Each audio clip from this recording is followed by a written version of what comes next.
মূলা দিয়ে রুই মাছ দিয়ে রান্না করব।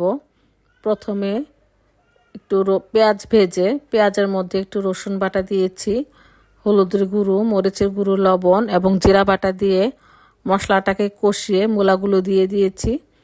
মূলাটা কষানো হয়ে গিয়েছে প্রায়, গরম পানি দিয়ে দিলাম।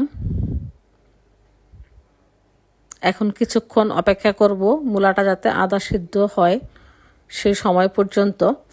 আদা সিদ্ধ হওয়ার পর মাছটা দিয়ে দিলাম। মাছটাকে আমি অবশ্য ভেজে নিয়েছি, রুই মাছটাকে ভেজে তারপর তরকারির মধ্যে দিয়ে দিলাম।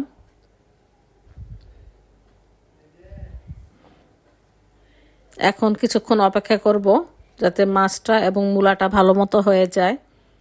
তারপর ধনিয়া পাতা দিয়ে নামিয়ে নিব। শীতকালীন সবজি হচ্ছে মূলা, খেতে কিন্তু খুবই মজা লাগে। আর শীতের সময় যে